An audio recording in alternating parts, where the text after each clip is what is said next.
The topic of Module 6 is picking a magical election, or the most opportune, correct moment in which to make one's astrological talisman. And this, in and of itself, is a discipline that one could spend a whole lifetime studying. It's an area of astrology that is so vast and yet so specific, especially the realm of electional astrology for astrological magic. Electional astrology is the branch of astrology that has to do with finding perfect moments of time, or most opportune moments of time, in order to partake in a certain action. And there are a whole consideration of factors one has to become aware of in order to be a bona fide electional astrologer. And it's also domain specific. The nature of time that is perfect to start a business, or go on vacation, or get a haircut.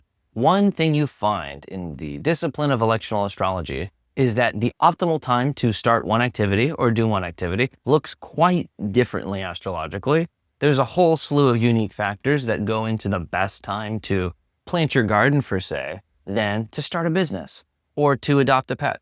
And this is certainly the case when it comes to analyzing the sky and seeing what are the most opportune times to make a talisman and perform astrological magic. This is in fact such a complex and opinion-heavy, heated aspect of the discipline that there are very few points practitioners of this really seem to agree on, and anyone in this sphere will be familiar with arguments ad nauseum on all of these aspects. In Module 6, we use my own set of 12 principles that I look for in all astrological magic elections for making talismans that I consider my gold standard that I am optimizing towards whenever I make a talisman. And these are all principles that are pulled from traditional sources, mainly on Picatrix. Now, how did I come up with these 12 principles? Did I pick them randomly? Did I have a vision from the divine and they were like, use these 12, Josh? Not particularly. Do I think these are the most essential and most important principles out of all of the electional principles?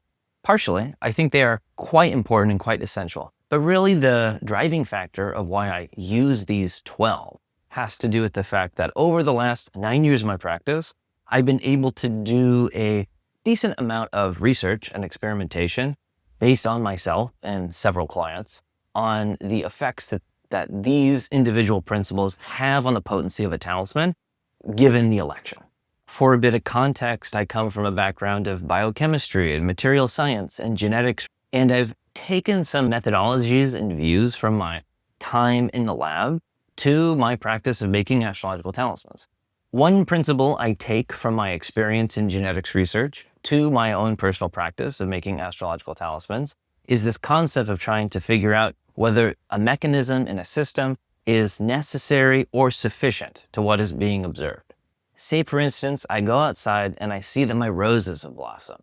It's a beautiful red rose.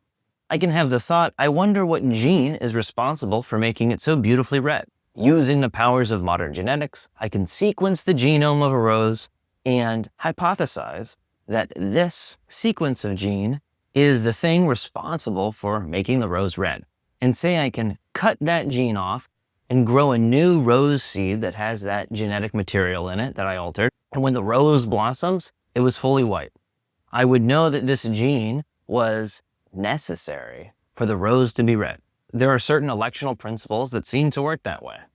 Say you're trying to make a Venus talisman, and you found a wonderful election, but it's neither Friday Venus day or Venus hour. You make the talisman, it becomes a dud and doesn't have the characteristic effects of a Venus talisman. Thus, through this, we're able to see that day or hour is a matter of necessity to have an activated talisman. Say you were making a moon talisman, but you made it during an eclipse. The effect of that talisman is not going to be akin to what is described of a moon talisman. It is instead corrupted by the obscurating powers of the eclipse. Thus, we would say for a successful moon talisman, it is necessary for it not to be made during an eclipse. Now let's tackle sufficiency. Going back to our rose, let's consider again that I found a gene which makes the rose red, and I snipped a piece of that gene off. But this time when I grew the seed, instead of the rose becoming white, it actually became pink. Let's say that I went back to that gene and cut off a little bit more of that same gene, and I grew a new seed, And then that rose was an even paler, lighter pink, but still not quite white. We would say that this gene is sufficient up to a certain point to induce the red inside the rose. Another way of thinking about it is when you find a gene or a principle that acts more on a spectrum, and the more you lean to one side of the spectrum, the either less or more pronounced the result can be. There are certain electional principles that seem to work this way, namely that of lunar speed. Picatrix, among other sources, will talk about that a fast moon that is moving at or above 13 degrees of average daily motion through a sign promotes a swift activation of the magic. Otherwise, a slow moon, either at or below 12.5 degrees of average daily motion, create a less pronounced, sometimes seemingly negligible effect of magic. In this way, we can say that the speed of the moon induces the effect of the talisman and the astrological magic. Or, even if we don't have a fast moon, a slow moon is still sufficient in creating some observable, experienceable effect of an astrological talisman.